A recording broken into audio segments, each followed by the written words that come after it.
most important parts of shaping our future is what's our question about the future. We're going to keep referring back to that question as we go through the process. It's going to be the thing that will help us make some decisions later on about what are the things that you think you want to know about the future over the long term. Family. Family and friends. How important will my family and friends be in my life? Will racism still be a factor? Shaping our future really helps extend teenagers' thinking beyond what they're going to have for lunch tomorrow or what they're going to do next week to think about the implications of the choices that they make today and help them see that they have choices, but their choices have certain outcomes.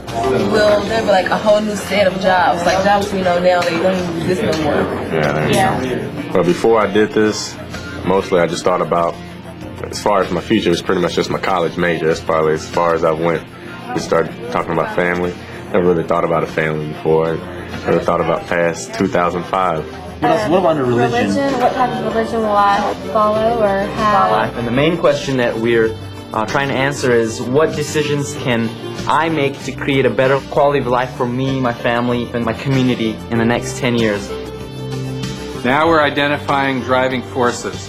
A driving force is some impact that you see going on in the world today that you think is going to shape where the future is headed. You're going to spend a fair amount of time looking at driving forces in 5 areas: social, technological, economic, environmental, and political. As teenagers, I think we don't tend to understand what other things are going on right now, and we just tend to learn what they're giving us to learn. And this project made us go over that, and all this research is more information for us, and it just helped us in understanding life. Your community, environment, Family, So, career. education. they all come together to make us a quality of life. And what we want you to do is to think about which direction you think that driving force is headed. Is it increasing, or do you think it's decreasing?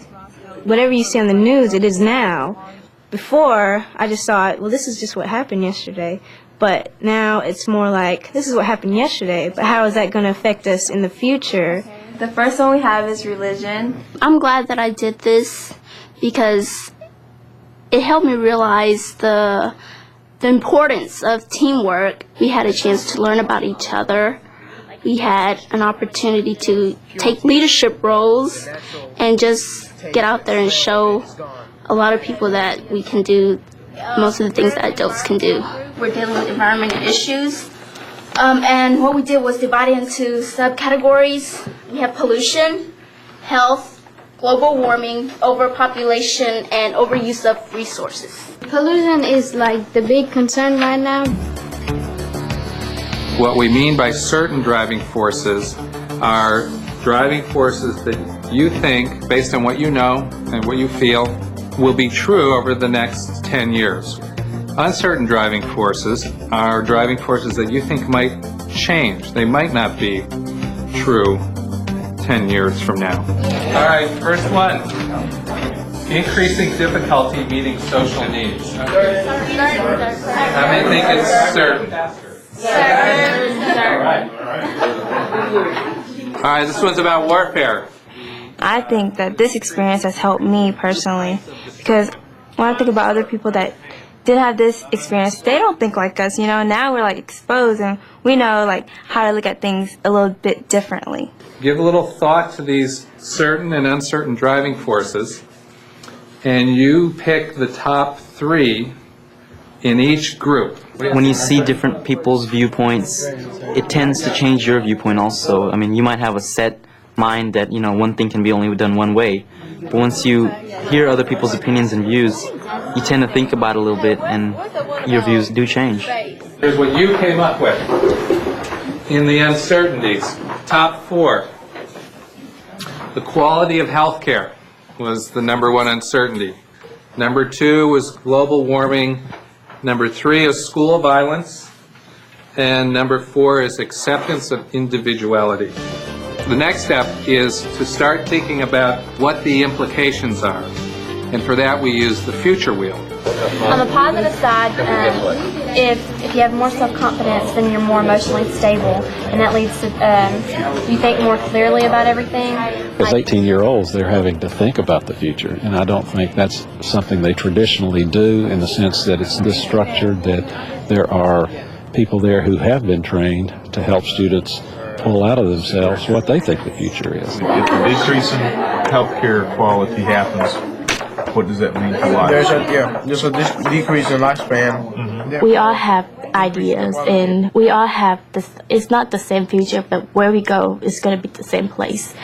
And to fix that is to become one, not just, oh, she's not the same skin color as I am, I shouldn't be talking to her. That's not right, because we are the same. I feel really accepted now. The decrease in the quality of the healthcare and health insurance.